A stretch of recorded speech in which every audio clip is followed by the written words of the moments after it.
सगळं सामान ताटात घेतलं, पण असं काय वाटत होतं काहीतरी राहिलं, तर समजत नव्हतं. हॅलो नमस्कार सगळ्यांना, श्री स्वामी समर्थ. तुमचं पुन्हा एकदा कविता लाईफस्टाईल या चॅनलमध्ये मनापासून स्वागत आहे. तर आज आहे हरतालिकाचा उपवास. तर सगळ्या महिला आणि कुमारिका हा उपवास करतात. तर कुमारिका हा चांगला वर मिळावा म्हणून हा उपवास करतात आणि सुवासिनी महिला आपल्या पतीच्या दीर्घ आयुष्यासाठी हा उपवास करतात. मी पण हे लग्नाच्या आधी उपवास करायचे, कारण आमच्या इथं माझी आई माझ्या काकू सांगायच्या की हा उपवास केल्याने मनासारखा जोडीदार भेटतो, तर आपल्या सगळ्या इच्छा पूर्ण पण होतात.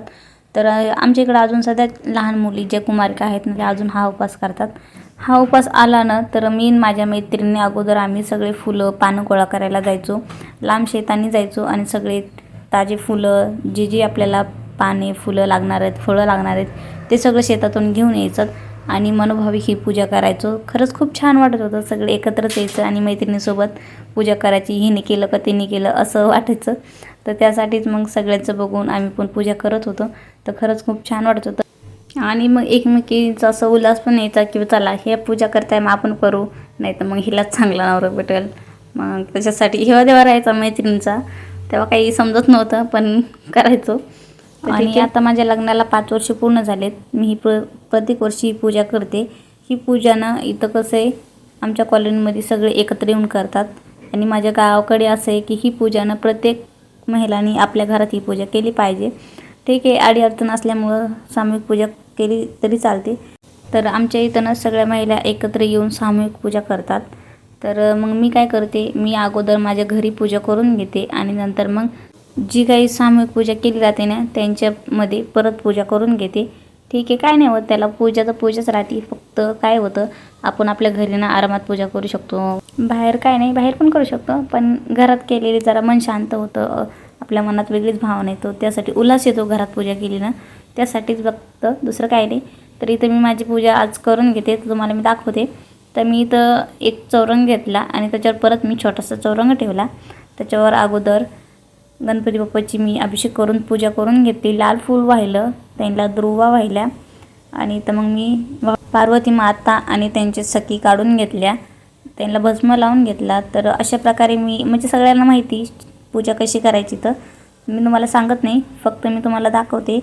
आणि ठीक आहे, तर इथं मी पूजा करून घेते, कारण मला माझी पूजा करून आम्हाला अजून सामूहिक पूजा जी असते आमच्या सगळ्या महिलांची, तिथं पण जायचे. त्यासाठी फक्त मी इथं मानाचा हिरवा चुडा, हिरवी साडी आणि गजरे, तेवढं साधं सिंपल, फक्त मेकअप नाही केलं, फक्त साडीने तेच घातली.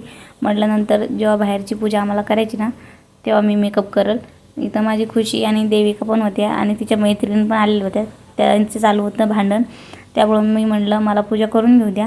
आणि तर मग आमच्या इथली एका ताईची दिदी आली होती, तिला म्हटलं तू कॅमेरा पकड, कारण माझा ना स्टँड तुटला आहे, त्यामुळं मला आता खूप अडचण येते व्हिडिओ बनवायला.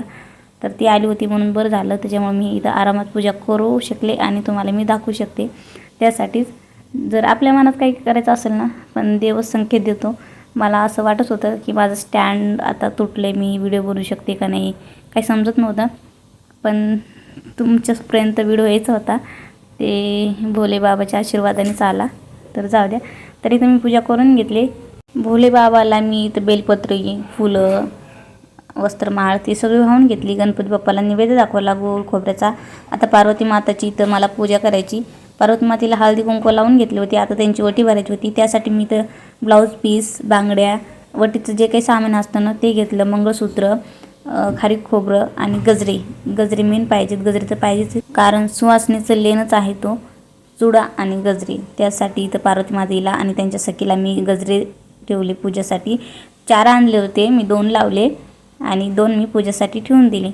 तर मला ना गजरे खूप आवडतात, असं काय असलं ना. तर हा सण ना सुवासिनीचा आहे, त्यासाठी सुवासिनीने 16 शृंगार केलाच पाहिजे. तर इथं मी साधं सिंपल तोपर्यंत मेकअप केला आणि नंतर मी परत मेकअप करणार आहे. पण जे काही सुवासिनीचं लेणं आहे ना, ते मी सगळं घातलं आहे. तर बघू शकतात तिथं माझी महादेवाची पूजा चालू आहे. तर इथं मी बेलपत्री आणली होती, ती जे काही मी सामान आणलं होतं ते सगळं मी माझ्या घरच्या पूजेलाच वाहून घेतलं आणि साधी सिंपल, म्हणजे मनोभावी मी इथं सगळी माझी पूजा करून घेतली. तर बघू शकता तुम्ही.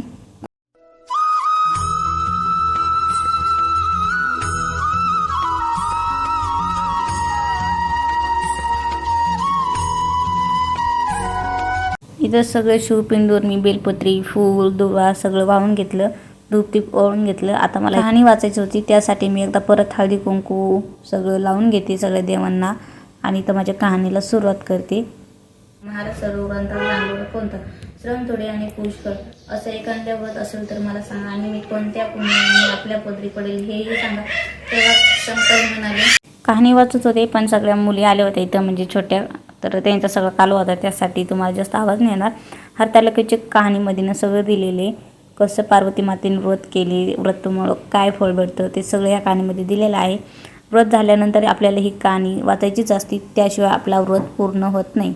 तर इथं मग मी कहाणी वाचल्यानंतर आरती केली. तर तुम्ही बघू शकतात आरती करता वेळेस सगळेजण आलेले होते. तर हे लेकरं खूप हुशार आहेत, त्यांना समजतं आरती चालू आहे, मावशी आरती करतात, त्यामुळं ते सगळे भांडण त्यांचा आवाज कमी केला आणि आरतीच्या टायमाला आले आणि टाळे वाजत होते. आणि माझी देविका बघा मला कापूर देत होती, तिला म्हटलं थांब जरासं. तर इथं मी अगोदर गणपती बाप्पाची आरती करून घेतली, नंतर महादेवाची केली आणि मग लास्टला मी त्याच्यात दिलेली असती आरती आपल्या हरतालिका माताची. तर ती हरतालिकाची पण आरती करून घेतली, कापूर लावला, सगळ्यांना कापूर आरती म्हणजे आरती दिली आणि छान असं सगळ्यांनी दर्शन केले. तर इथं बनाना दिसले आणि मग म्हणत होत्या मावशी आम्हाला बनाना द्या खायला, ही छोटी मुलं. तर म्हटलं ठीक आहे, आला तर चला, ही पूजा करण्याचीच आहे हरतालिकाची. तर म्हटलं चला मी तुमची आज पूजा करून घेते. माझ्या खुशीला तर आधीच तिला माहिती, मम्मी असं काय असल्यावर लगेच खुर्ची आणती बस म्हणती. तर मग तिला म्हटलं चल तूच बसून घे, तिची अगोदर पूजा करून घेतली. आणि आज हरतालिका मंगळवारी आली होती, तर कुमारिकेचीच होती, त्यासाठी म्हटलं चला आज कुमारिका आहेत आल्यात माझ्या घरी स्वतःहून, तर चला आज त्यांची पूजा करून घेते. तर इथं मी त्यांना अगोदर पाय धुवून घेतले, कपड्यांनी स्वच्छ पुसले, हळदी कुंकू लावून घेतलं, कुंकू लावून घेतलं, हळद लावून एक कुमारिकाला, त्यासाठी मग त्यांना मी तांदूळ दिले. म्हटलं तुम्ही माझ्या डोक्यावर टाका आणि थोडेसे वटीत टाका आणि मला असं आशीर्वाद द्या. तर माझ्या खुशीने सगळे डोक्यावर टाकले आणि थोडेसे होते ते तिला वटीत टाकले. तर मी अशी पूजा करून घेतली सगळ्यांची, त्यांना मी फळ केळ दिलं आणि त्यांचा नमस्कार करून घेतला. आज कुमारिकेचा आशीर्वाद घेतल्यानं तर आपल्याला अखंड सौभाग्यवतीचा आशीर्वाद मिळतो. तर इथं मी माझ्या खुशीची सगळ्यांचीच पूजा करून घेतली. तर मी तुम्हाला थोडं थोडं दाखवते. देविका बसली, तिच्यानंतर मग हा रुद्रांश. तर माझ्या घरी आज 4 कुमारिका आणि 1 महादेव असं थोडक्यात म्हणायचं. तर एवढे जण आले होते, तर त्यासाठी मी तर माझ्या कुमारिका आणि सती थोडक्यात म्हणलं तरी चालेल, सती आणि महादेव आज माझ्या घरी आले होते आणि त्यांची मी आज पूजा करून घेतली. भोले बाबानेच माझ्याकडून आज ही पूजा करून घेतली म्हणायचं. तर खरंच खूप मन प्रसन्न झालं होतं, मला खूप छान वाटत होतं, मन शांत झालं होतं, अगदी मनापासून पूजा झाली असं वाटत होतं. तर बघू शकता तुम्ही अशा प्रकारे माझ्या आज हरतालिकेची पूजा झाली. तर कशी वाटते कमेंटमध्ये नक्कीच सांगा. सगळं मंत्र ते करून मी ही पूजा करून घेतली. नंतर मग तुम्हाला तर म्हटलंच आज आमच्या इथं सामूहिक पूजा पण होती. तर सामूहिक पूजासाठी तिथं आम्ही आलो होतो माझ्या मैत्रिणीच्या घरी. तर तिथंच पावसामुळं दरवर्षी आम्ही बाहेर करतो, पण पाऊस चालू असल्यामुळं आम्हाला आज घरात पूजा करावी लागली. तर सगळ्यांनी इथं म्हणजे दोघी येऊन करत होत्या, कारण छोटे मुलं होते आमचे, त्यामुळं आम्हाला काही जास्त ते पूजा करू देत नव्हते, नुसतं त्यांचा कालवा राहायचा, मधात येत होते. त्यामुळं मग ज्याचे लेकरं आहेत ना, दोघी घेऊन बसायचे आणि त्यांनी पूजा करायची. नंतर मग त्यांची लेकरं आम्ही सांभाळायचे आणि मग ते पूजा करत होत्या, असंच चाललं होतं. तर ठीक आहे, जाऊ द्या. इथं मग मावशी पण आल्या होत्या. तर आधी मावशीने मी पूजा करून घेतली महादेवची पिंडीची. तर नंतर मग दोघी आल्या, तर नंतर मग त्या दोघींनी पूजा करून घेतली. तर चला मी तुम्हाला थोडंसं दाखवते. तर बघू शकता तुम्ही अशा प्रकारे आम्ही सगळ्यांनी एकत्र येऊन पूजा केली. तर खरंच खूप छान वाटतं. नंतर मग सगळे आल्या, सगळ्यांनी पूजा करून घेतली. पूजा झाल्यानंतर मग आरती कहाणी वाचून घेतली, आरती केली सगळ्यांनी तिथं. तर हे बघू शकता तुम्ही छोटी मुलं. तर तुम्ही बघू शकतात हे मुलं, असं वाटतं की आमच्यापेक्षा ह्यांचीच आज पूजा होती काय की, पण पूजा करताना खूप परेशान करत होते. ठीक आहे, झाली पूजा. आता इथं कहाणी वाचणं चालू होती, इथं सगळ्यांनी कहाणी ऐकून घेतली. तर असं काय असलं ना, एकत्र आल्यावर खरंच खूप छान वाटतं आणि सगळ्यांनी एकत्र येऊन पूजा केली ना अजूनही छान वाटतं. तर सगळे सुवासिनी आल्या होत्या, त्यांची मुलं, कुमारिका पण तेवढंच होत्या, सुवासिनी तेवढंच होते आणि महादेव पण तेवढंच होते.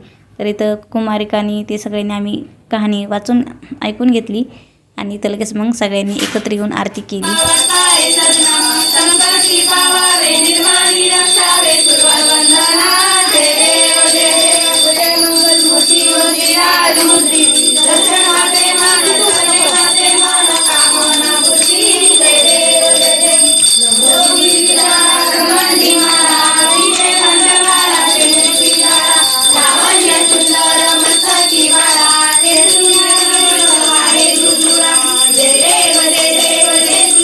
प्रकारे सगळ्यांनी आरती केली. नंतर मग सुवासिनीला हळदी कुंकू लावलं, त्यांचं दर्शन घेतलं मोठ्यांचं. मी बाहेर आले, तुळशीची पूजा करून घेतली. तर इथं आम्ही सगळे मग एकत्र बाहेर आलो फोटो काढण्यासाठी. पण काय लगेच पाऊस आला तर सगळे धावपळ झाली, त्यामुळे फोटो नाही काढले. इथं मग पाऊस आल्यानंतर आतमध्ये बसले, सगळ्यांनी नावं घेतली. सगळ्यांसाठी इथं चहा बनवत होते. तर मग सगळ्यांनी चहा घेतला. तर बघू शकता तुम्ही पावसाचं वातावरण आणि सगळ्यांना फोटो काढायचा सगळ्यांचा मूड ऑफ झाला. तर जाऊ द्या, आम्ही इथं चहा ते पितो. आणि नंतर मग आम्ही इथं फुलोरा बांधला पूजेची. तर 5 फुलावरचं दर्शन केलं ना तर मनातली इच्छा पूर्ण होते असं म्हणतात. पण आम्हाला 4च फुलोरा भेटले दर्शनासाठी. तर मी तुम्हाला थोडं दाखवते. तर अशा प्रकारे आम्ही फुलोराचं दर्शन केलं. आणि मग रात्रीच्या वेळी फ्रूट आणले होते ते आम्ही खाऊन घेतले, कारण म्हटलं संध्याकाळी पोटात कसं तरी व्हायचं, उपास असल्यावर तोडल्यासारखं वाटतं आणि झोप पण येत नाही. तसं तर आम्हाला जागरणच करायचं होतं, पण म्हटलं थोडंसं काहीतरी खाऊन घ्यावं. तर इथं ड्रॅगन फ्रूट आणि केळी आणली होती, ते थोडं खाल्लं. आणि मग जिथं पूजा केली का तिथंच आम्हाला संध्याकाळी भजन करायचं होतं, म्हणजे 12 वाजेपर्यंत जागरण करायचं होतं. तर छान असं सगळ्यांनी भजन 11 वाद्य सगळ्यांनी पठण केलं आणि रात्री 12 वाजल्यानंतर मग आरती करून घेतली. तर अशा प्रकारे आज आम्ही हरतालिकेची पूजा केली. तर कशी वाटली कमेंटमध्ये नक्कीच सांगा. प्लीज चॅनलला सबस्क्राईब करायला विसरू नका. व्हिडिओ लाईक करा. भेटूया अशाच पुढच्या ब्लॉगमध्ये.